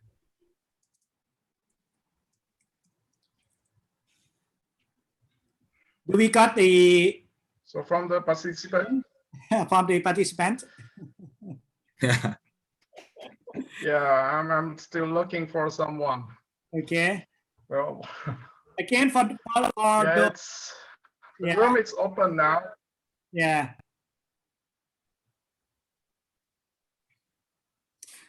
Amyloid supply at our rejoined. Bindan, can I ask some question for you? Amyloid supplied. Oh yes, please. Oh, okay, all right. Again, so thank you so much for your very nice presentation about the nuclear medicine situation in Vietnam. Well, can you hear me? Oh yeah. Yes. Yes, I can hear you clearly. Yeah, okay. Honestly, I live in Thailand, but I never been to Vietnam before. Okay. Yeah, thank you so much for your very nice presentation. And in Thailand, we already start using the gallium-68 for the severe prostate and neuroendocrine tumor. But I heard that you're going to have the gallium-68 that supply from Taiwan, right? Something like that. Yes. Yeah, you will get like the generator from Taiwan. Actually, we already get a generator, but now we are working on very hard to get the license from our FDA agent to launch it into clinical practice, because now everything is we cannot inject those tracer into patient if we haven't got the license from the FDA organization, yes, of Vietnam. Okay, and how about so we did a few tasks. Yeah. How about the? I'm sorry. Oh, what was the? Mr. Kitty, what was the question again? Okay. So how about the price for the gallium-68 examination? So the people. We are still building the price, but it estimately around 1,000 to 1,500 US for one cycle, or for one scan. For one scan. I think it will be around that. Yes. Okay. It's similar in Thailand. Around 2,000. Oh, yes. Yeah. But right now we try to reduce the cost for the examination. And for the people can get reimbursement. Oh yes. So is it covered by insurance? By insurance, just so you perform gallium-68 and gallium-68. Uh, well, for those who working for the government, so it covered by the insurance, and they can get like the reimbursement. Uh-huh. Yes. Mhm. And for the like for the FDG, we cover for the like for the lung cancer, for the colorectal cancer, yeah, and well, just we have uh, around 6 cancer, but I cannot remember exactly. Can get reimbursement for the FDG. Uh-huh. But the cost is not too high, similar to the gallium 68. I see. Oh yeah, I see a question from Nurun Taharim. What is, I think this is the question to Mr. Kitiwat. What is the radiant safety advices to the patient who performed the lutetium-177 dosimetry? I think this is a question for you. Can you see it in the chat box? That's good question, and that's really important for doing radionuclide therapy. Yes. Thanks for the question. For the radiation safety to the patients, well, actually, it's similar to other radionuclide therapy treatment. So this is for the lutetium-177, but should keep in mind that the major emission, the most abundance of the well, lutetium-177 is beta emission. Okay, but for the gamma, the abundance is very few. So we do the imaging, but we cannot get the very good image quality similar to technetium-99m. But right, if you would like to do the dosimetry, you have to scan. You have to do the imaging for the day one, for the first day. The exposure is quite high. So, but we try to advise the patient to go for the toilet, to go for the voiding very frequently, yeah, in order to excrete the lutetium-177 radionuclide, yeah, and but well, it also depends on the type of your lutetium-177 as well. In some type of lutetium-177, it also emits like the lutetium-177m. Yeah. Yes. That will give the gamma emitter with the half-life about 160 days. Yeah. So this is the lutetium-177 with carrier added. But for the non-carrier added, it doesn't have the lutetium-177m. So for the radiation safety advice to the staff is less than, it is not restrict similar to the lutetium-177 with carrier added. It depends on the lutetium that you order as well. Yes, but for the protocol in Bangkok, in Thailand, after the patient no need to stay in the hospital. The patient can go back to their house, go back home. But for the first day, should avoid to stay nearby the children or the family member. Yes.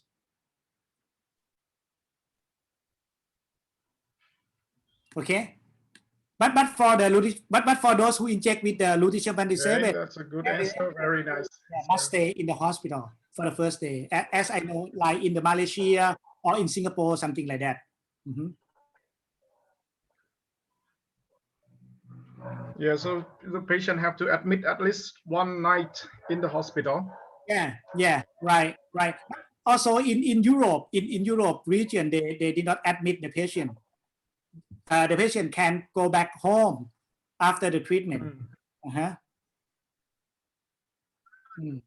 But if you like to make sure, okay, because the exposure at 1 meter at 4 hours after inject the at 1 meter after inject the lutetium 177, around 4 hours after injection is below 30 microsievert per hour. It's below 30 It's microsievert. quite low. It's quite low actually. It's similar to like the release policy for the iodine 131, right? RD 131, yes. Yeah. So they have like the release criteria. Below 70 microsievert per hour must have the very strict advice to the patient, go back home. But if below 30 microsievert per hour is less strict to advise the patient, go back home. Yes. Yes, very good. Okay, so I am also curious about technology's career in other country. Do you have the radiation phobia? Like if the technologists graduated from university and they're ready to go to work, but they rarely apply to nuclear medicine department because of the radiation phobia. How about other country? Do you have the phenomenon or this happen?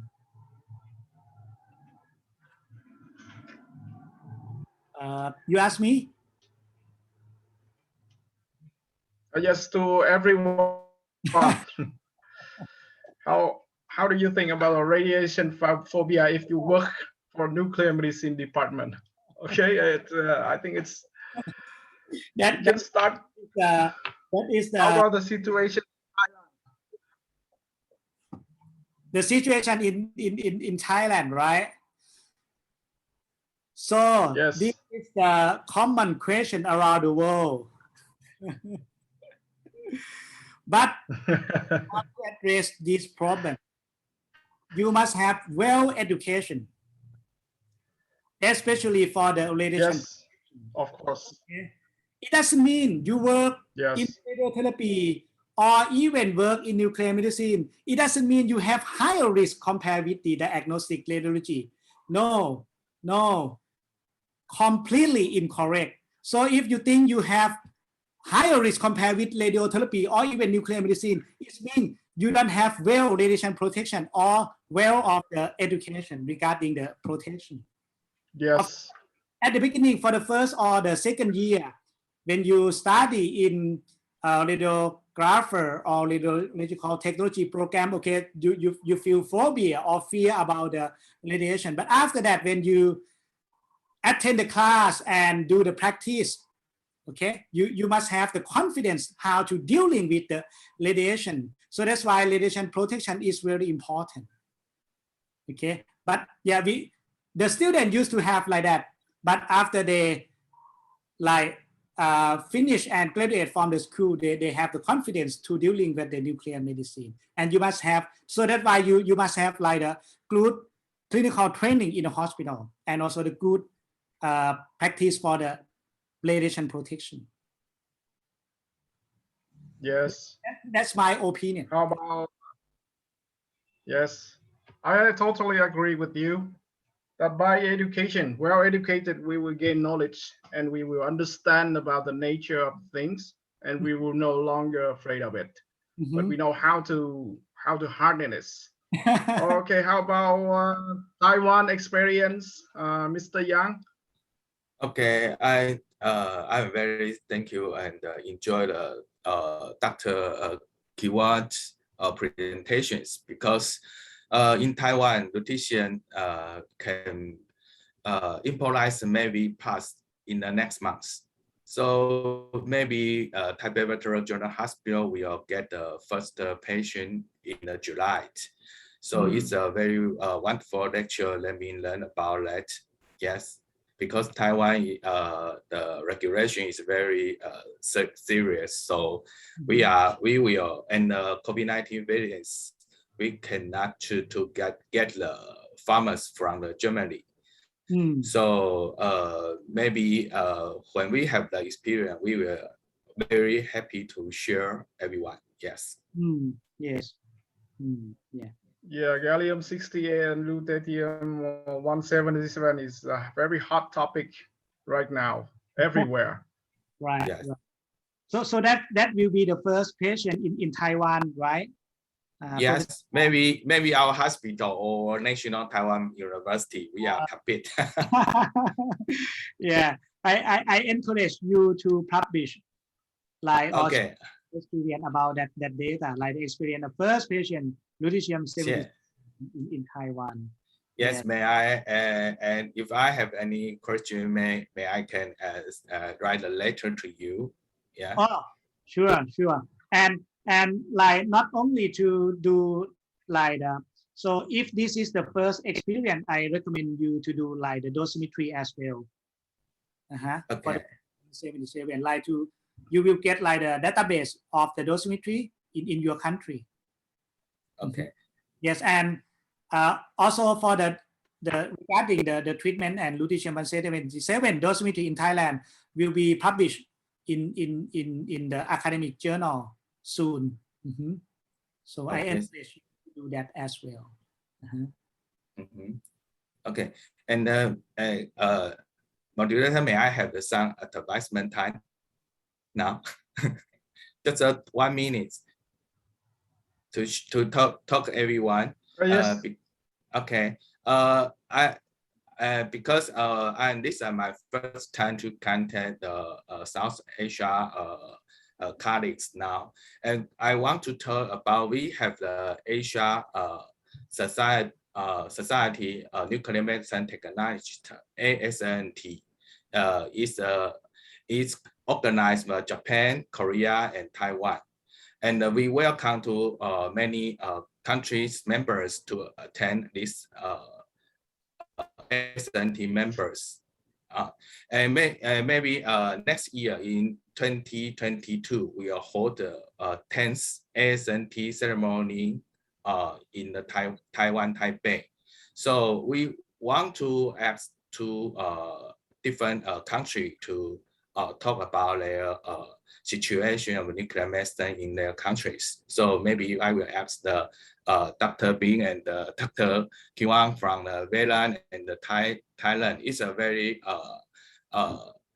opportunity. Opportunity can be invited in here, right? Yeah. Thank you so much for your invitation. your kind invitation. Yeah. Thank you very much for the information, Mr. Yang. There was a conference of ASNMT in Japan in 2014 or 13, right? It was held in. Yeah, because they will hold maybe this year, but COVID-19 in Taiwan is very serious now, so we stopped this meeting. So we postpone to the next year. So it's a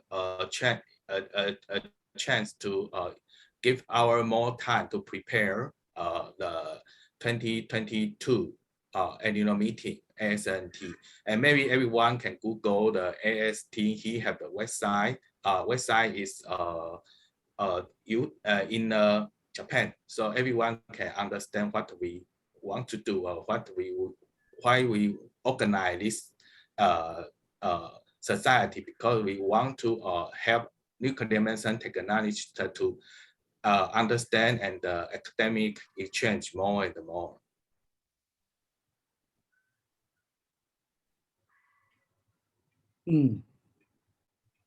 Okay, yeah. Thank you. Yeah, we still have time. Anyone have question?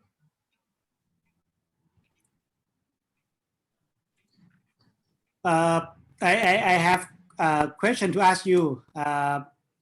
Bindang. So I noticed that the cyclotron in Vietnam is so many, right? So many. So and how about the nuclear medicine facility like the PET-CT or yeah, some yeah. So you. Yes, as I mentioned in my.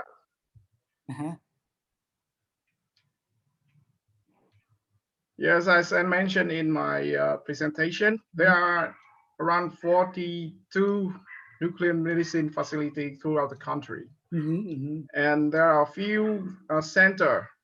That's where we place the cyclotron.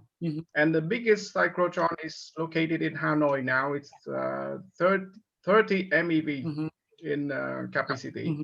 And the smallest is 11 MeV in Charai Hospital.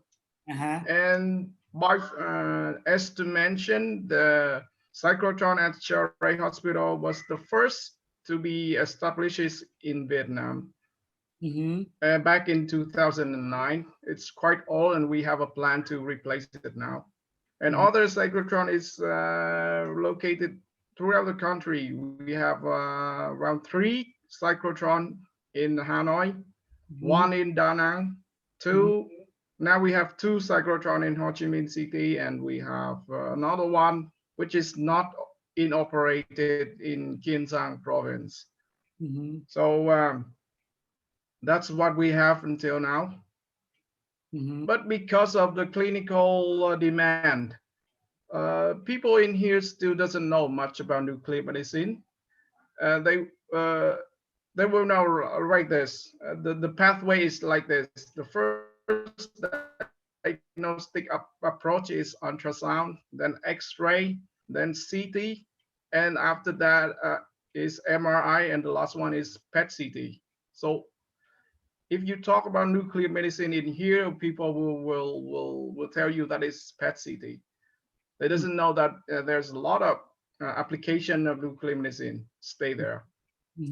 Yes. So it's really depends on the clinical demands. But I think everything is improving now through the continuous education program. Yeah, Yes. that sounds good. Sounds good. Yeah, and in Yes, we will still hope. Yeah, go ahead. No, it's okay.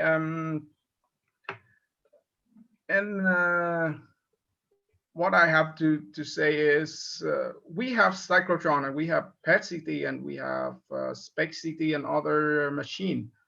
However, the radiopharmaceutical market is still in, I think it's still in sleeping mode. We don't have too many choice to use. Yes, even though we have a lot of machines, but we don't have many choices, because when you talk about nuclear medicine, you would talk about radiopharmaceutical mainly. Yes, this is the situation that happened in here. Yeah, I see. So that's why you in nuclear medicine you need like a teamwork of the nuclear medicine physician, right? Nuclear medicine physicist, yes, technologists, nurse, or even yes, to push yes, to move forward to the advanced yes, nuclear medicine. Yeah. yes. Yeah.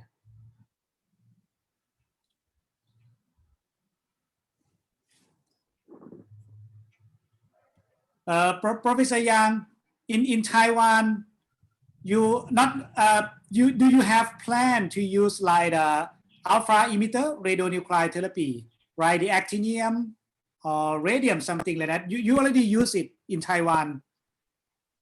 Okay. And alpha from now we have radian 20, radian 223 for the bone therapy right now. Yes. Yeah, it's the healthy insurance cover that. So it's a very help to the patient to cure their bones or bone metastasis in Taiwan now. And we also have impact there in Taiwan. There have almost 11 cyclotron in Taiwan in this small island. And we have more about 60 PET-CT and 3 PET-MR, and they have almost 160 SPECT or SPECT-CT in Taiwan. Yeah, and we also have some special therapy in our hospital. Our cyclotron can do the for 18 BPA, FBPA to help the cyclotron to do the BNCT planning. So there are many countries import to our hospital to ask to use the boron neutron capture therapy now. It's our special offers in our hospital. Yes. Okay, that interesting. Yes. Yes. That was like super new facility. Yeah. Super equipment. Yeah. No, but in Vietnam, you have I think the cyclotron more than in Thailand. Is it? Oh, but in Thai, how about the delivery system in Thailand? Do you have like one cyclotron for several hospital or something like that, or the cyclotron is only for the specific hospital only? Well, only some hospital we have the cyclotron. Yes, even in Chulalongkorn hospital, we don't have the cyclotron, but we have planned to install next 2 or 3 years. Yeah, because we need to like synthesize the new radiopharmaceutical and also for the research as well. So that's why we need to install our cyclotron by ourselves. But right now we purchased lutetium-177 or gallium-68 or even FTT, every kind of radiopharmaceutical from another center. Yes. That's we have cyclotron installed in Bangkok, but in north of Thailand we have one in Chiang Mai, and in Khon Kaen at the northeast of Thailand have planned to install cyclotron as well, and at the southern part of Thailand already installed. That is the first cyclotron. So yeah, we try to install more and more of cyclotron machine. Yes. I saw a member to have the question about the amylog images tracer. And may I have a question about Dr. Bing? How about in Thailand to do the amylog PET imaging? Do any hospital can do the amylog imaging tracer, such like PIB or the fluorating AV45?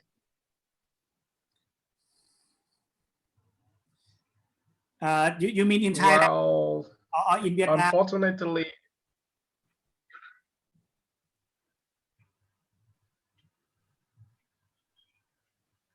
Yeah, sorry. Hey. I think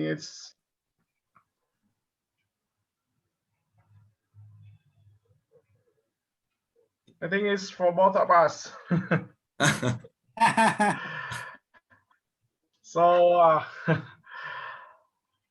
that is a very good question, but unfortunately, we don't have any radiopharmaceutical tools for amyloid retention scan. Yes, there's nothing available in here now. Even we have the 30 MeV cyclotron, which is capable of producing iodine 123. Yeah. But the synthesized module was not installed, so we cannot even produce iodine 123. Okay. And for other synthesized, like we have I remember we have a module of F-DOPA, but this is still available in production, but not applicable in clinical practice right now. Yes, this is what we have in Vietnam. I told you we have a lot of equipment, but we don't have much choice in the tracer. Okay, so I think how about Thailand? Yeah, that's good question. Yeah, in Thailand we already have the amyloid imaging. Yeah, we do we scan for the FDG. Yes. FDG, right, for the Alzheimer. That is the completely set FDG, tau imaging, and the amyloid. Oh, So- there are three. Then Yeah. tau images. Oh, If yes. possible, if possible, Yeah. Oh, that's great. Yes, it's great. in Thailand right now. That's So great. in some hospital, they already start using the neurosec. Mhm. The neurosec that Yeah. is the state of art for the Alzheimer. Yeah. Yes, Neurosay now is a commercial kit, right? Yeah. Yes. Yes. Yeah, Bindang, hopefully in the near future, okay, in Vietnam, you will have like more and more of the radiopharmaceutical. Yeah. Yeah. I'm looking forward to that day also. Yes.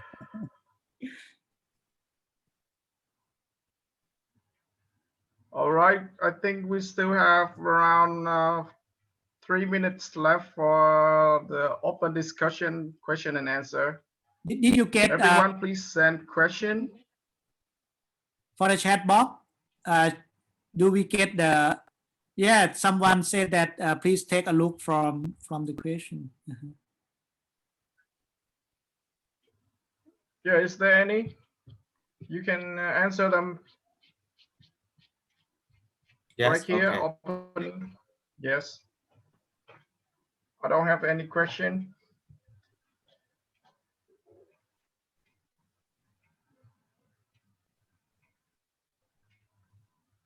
I think everyone is so shy.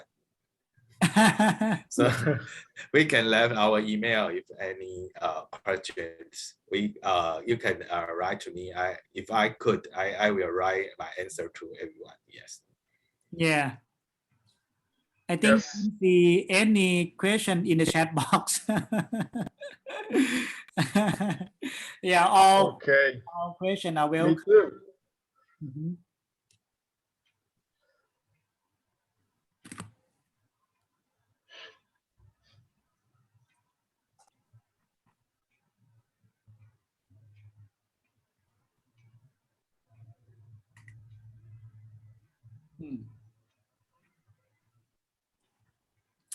Oh, Mr. Yang, I think I have a question for you.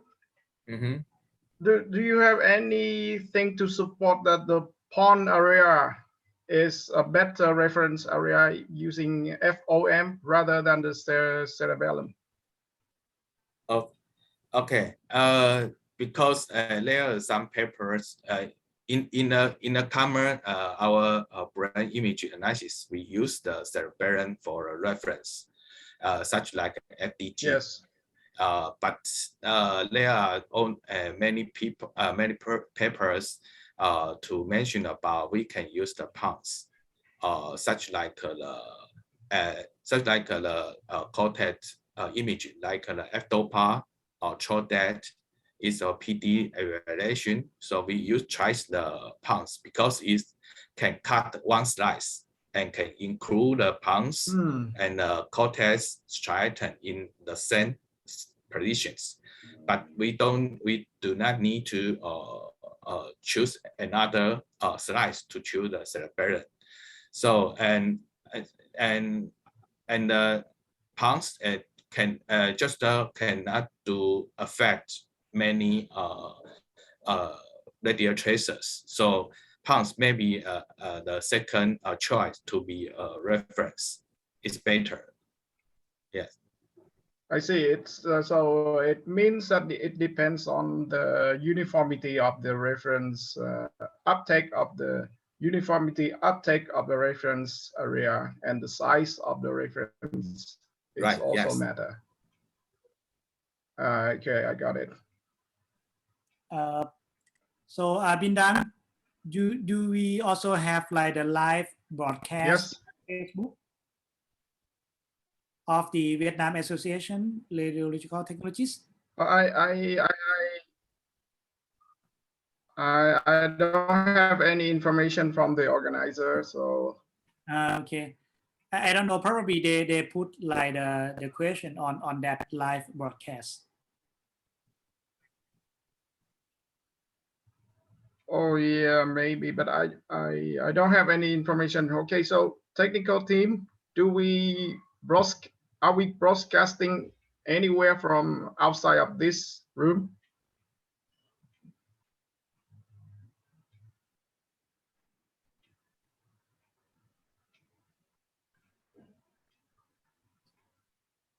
I guess no.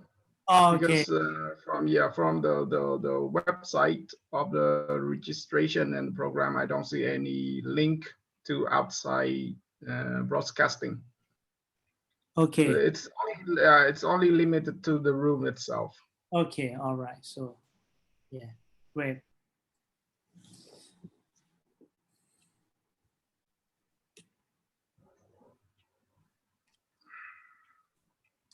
Oh yeah, the most of the question is, can we get the recording for all of the talk? Yes, right. So, yeah, one of my recommendation to inform for those who gonna treat the patient with lutetium-177. So the kidney and the bone marrow, that is the critical organ, as I mentioned. So you have to check like the lutetium-177 177 will have the nephrotoxicity to the patient or the bone marrow suppression with the absorbed dose of 2 gray or not. And then you like can predict the cumulative absorbed dose in the bone marrow or in the kidney if you treat with 4 or 6 cycles. And then if still far from the dose limit, you can increase the inject activity in each of cycle. So that's why you have to do dosimetry.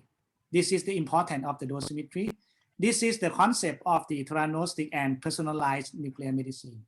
You can increase or reduce the inject dose in each of the cycle. Mm-hmm.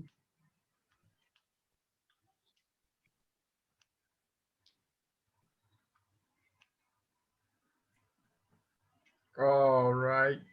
So I think it's time to wrap up everything and close this section.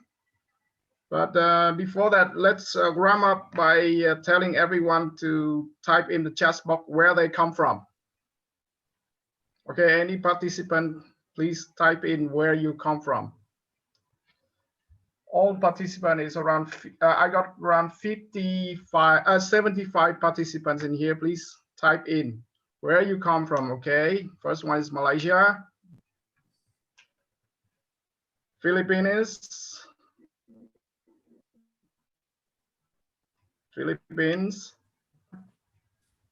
well, hello, okay, Malaysia. Yeah, Philippines, mabuhay. Philippines also, Malaysia. Nobody from Thailand? Or Taiwan? Taiwan, I can. Taiwan say hey. Mabuhay. Yeah, selamat datang.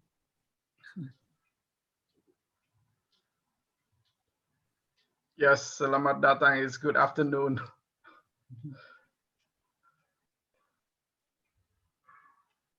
All right. Malaysia, mostly, and Philippines, mostly. Okay. Anyone from Vietnam? It's a lot. That's a lot.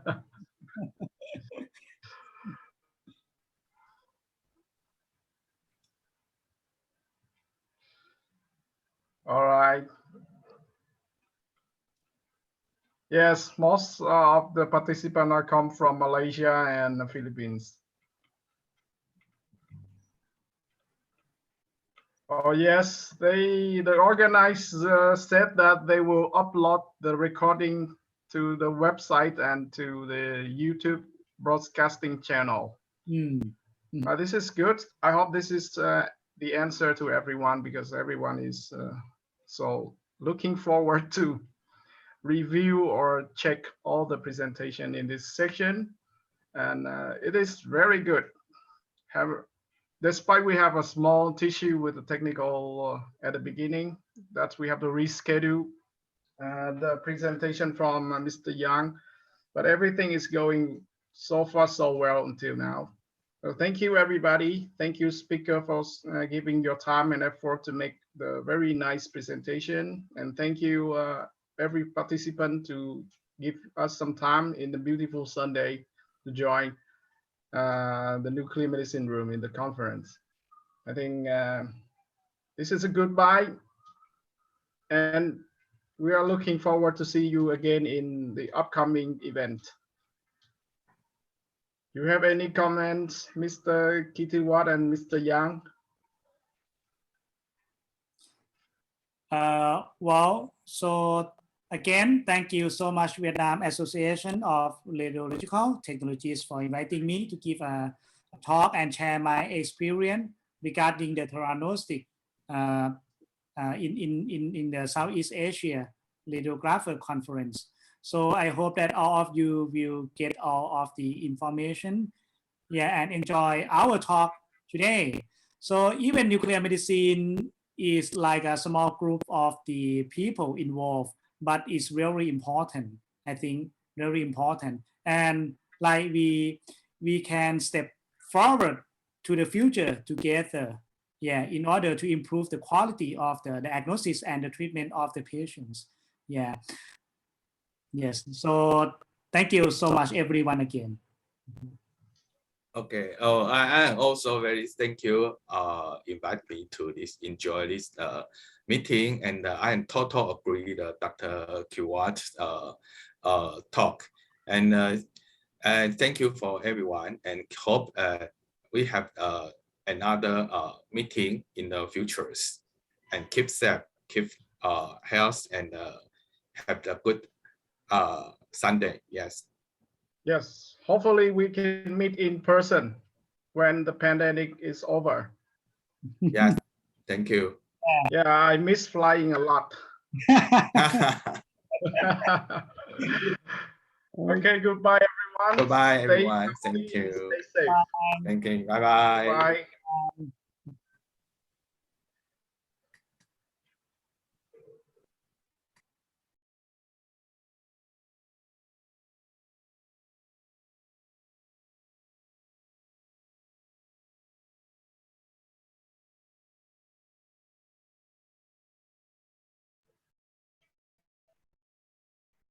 Yes, we have an announcement from the organizer. How to get the e-certificate of participation. All right, in each region, we will have a contact person. In Indonesia is Mr. Putu Adi Susanta. In Taiwan is Mr. Cheng Hui Lee. In Macau is Mr. Marco Lam. In Philippines is Miss Peachy Luna. In Myanmar is Mr. King Mountain. In Hong Kong is Mr. Philip Cheong. In Singapore is Miss Denise Chong. In Cambodia is Miss Sophie Lee. And in Vietnam and other countries, please contact Mr. Trong. As you can see, the email, we will take some time to note and contact this person in each country. Thank you.